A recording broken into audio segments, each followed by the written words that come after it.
Chapter 18. And after these things I saw another angel come down from heaven, having great power, and the earth was lightened with his glory.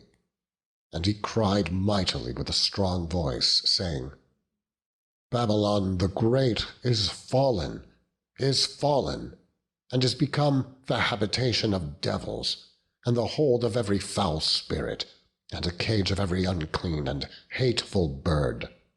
For all nations have drunk of the wine of the wrath of her fornication, and the kings of the earth have committed fornication with her, and the merchants of the earth are waxed rich through the abundance of her delicacies.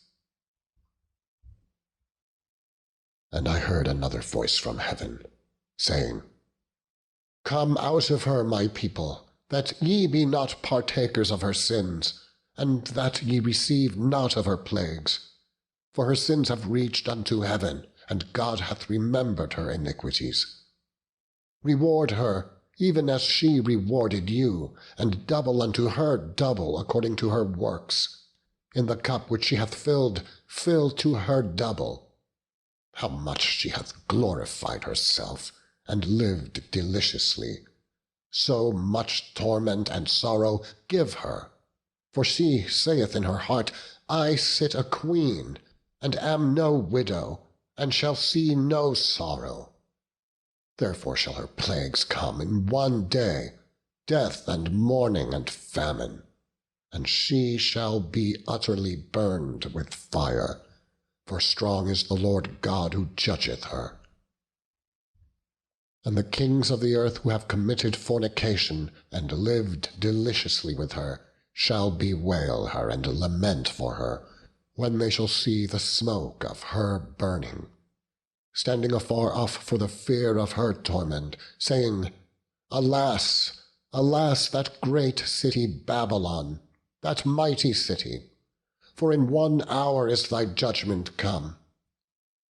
And the merchants of the earth shall weep and mourn over her. For no man buyeth their merchandise any more, the merchandise of gold and silver, and precious stones, and of pearls and fine linen, and purple and silk and scarlet, and all thyine wood, and all manner vessels of ivory, and all manner vessels of most precious wood, and of brass and iron and marble, and cinnamon and odors and ointments and frankincense and wine and oil and fine flour and wheat and beasts and sheep and horses and chariots and slaves and souls of men. And the fruits that thy soul lusted after are departed from thee, and all things which were dainty and goodly are departed from thee, and thou shalt find them no more at all. The merchants of these things which were made rich by her shall stand afar off for the fear of her torment, weeping and wailing, and saying, Alas, alas, that great city, that was clothed in fine linen and purple and scarlet, and decked with gold and precious stones and pearls.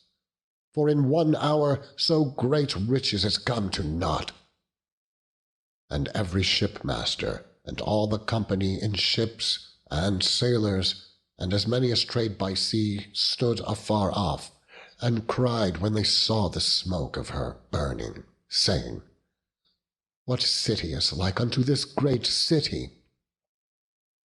And they cast dust on their heads, and cried, weeping and wailing, saying, Alas, alas, that great city, wherein were made rich all that had ships in the sea, by reason of her costliness, for in 1 hour is she made desolate.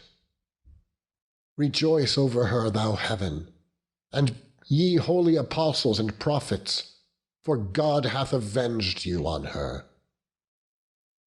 And a mighty angel took up a stone, like a great millstone, and cast it into the sea, saying, Thus with violence shall that great city Babylon be thrown down, and shall be found no more at all. And the voice of harpers and musicians, and of pipers and trumpeters, shall be heard no more at all in thee. And no craftsman of whatsoever craft he be shall be found any more in thee. And the sound of a millstone shall be heard no more at all in thee. And the light of a candle shall shine no more at all in thee. And the voice of the bridegroom and of the bride shall be heard no more at all in thee. For thy merchants were the great men of the earth, for by their sorceries were all nations deceived. And in her was found the blood of prophets and of saints and of all that were slain upon the earth,